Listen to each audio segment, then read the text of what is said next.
অল্পের জন্য আল্লাহর রহমতে এক দুর্ঘটনা থেকে বেঁচে গেলাম। ব্রিজের মাঝ বরাবর একটি ভয়াবহ গর্ত, যা দূর থেকে বোঝার কোনো উপায় নেই। যে কোনো সময় এই ব্রিজে ঘটে যেতে পারে এক মর্মান্তিক ঘটনা। তাই আমার চোখে পড়া মাত্র দ্রুত আমি এই কাজটি করার জন্য এগিয়ে আসলাম।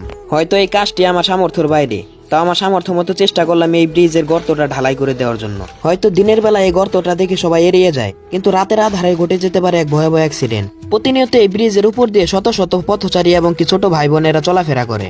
ছোট ছোট শিশুরা এই পথ দিয়ে স্কুলে যায় এবং কে আসে। তারা খেয়াল না করে যদি এই গর্তের ভিতরে পড়ে যায়, তাহলে হাত পা ভাঙার সম্ভাবনা আছে। এর আগে এই গর্তটা মেরামত করা হয়েছিল, কিন্তু ঢালাইয়ের নিচে কিছু না দেওয়ার কারণে বালুভর্তি ট্রাক এবং কি লরি যে ঢালাইটা নষ্ট হয়ে যায়, এবং কি পরবর্তীতে এই গর্তটা আবার দেখা যায়। তাই আমি ঢালাই করার আগে নিচে ভালোভাবে টিন এবং কি কাগজ দিয়ে ঢেকে দিলাম, যাতে ঢালাইটা খুব ভালো এবং কি শক্তিশালী হয়। এই গর্তটা হয়েছে আমাদের শেরপুর জেলা নকলা থানা গোর্দা থেকে কাশীগঞ্জ যাওয়ার মাঝপথে। গর্তটা দেখতে ছোট হলেও মানুষের প্রাণের ঝুঁকি আছে।